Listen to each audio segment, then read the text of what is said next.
looks great. Nice work, man. It's good. How you been? Good, doing good, yeah. Ready to chomping at the bit, ready to put this thing together. Good. Yeah. So today's a big day. We have all the parts for the 55 Legacy project coming back from Hometown Collision.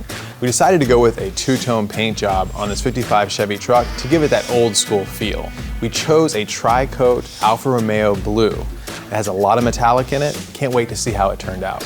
I mean, that's beautiful. Yeah, that blue, that's a really pretty blue, isn't it? Yeah, it is.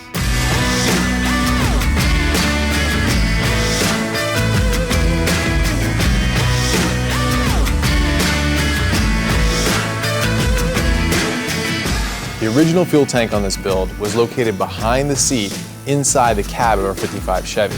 We decided to locate our brand new Jazz fuel cell underneath of the bed in our tube chassis portion of our frame.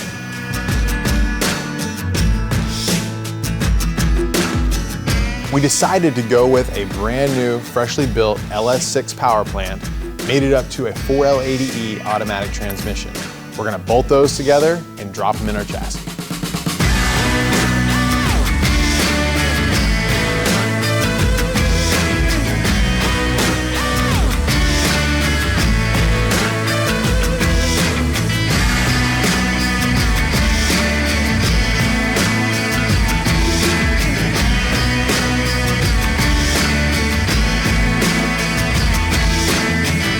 The next step on the Service Tire and Truck Center build is to complete the chassis by installing all new suspension, Bilstein shocks, new airbags, brand new brakes and rotors, and fresh set wheels and tires.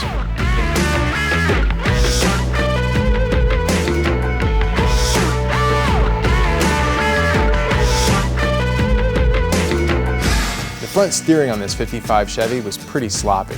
We got that all sorted out with a brand new setup from Rare Parts. With Kenny's project, we're actually building the tie rod ends with our Mini Fab series. The benefit of the Mini Fab series is it's a lot smaller forging and a smaller cartridge. So when you get into tight spaces, that smaller forging allows for clearance between the forging and the backing plate for the brakes. The parts that we're going to install in the 55 Chevy are the center link, the idler arm, the inner and outer tie rod assembly. And the cool thing about it is, unlike any steering system in the past, this steering system has the Mini Fab series, which has a replaceable cartridge.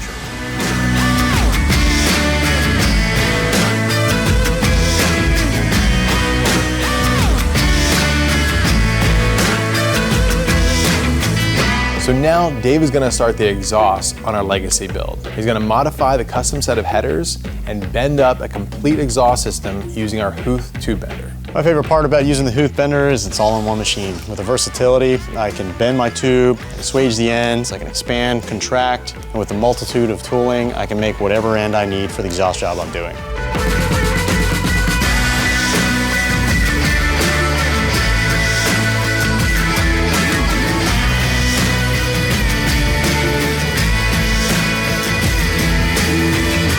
Now that we're in the final assembly stage on the Legacy build, it's time to tackle the wiring. Ben's gonna come in with his brand new Painless wiring kit and wire the entire vehicle. Working on the Legacy project today, everything's getting changed on it, so the best choice for us is going to be this Painless customizable harness. Allows us to have all the outputs we need, anything we could add in the future. It's just a clear, simple choice for us to use on this project.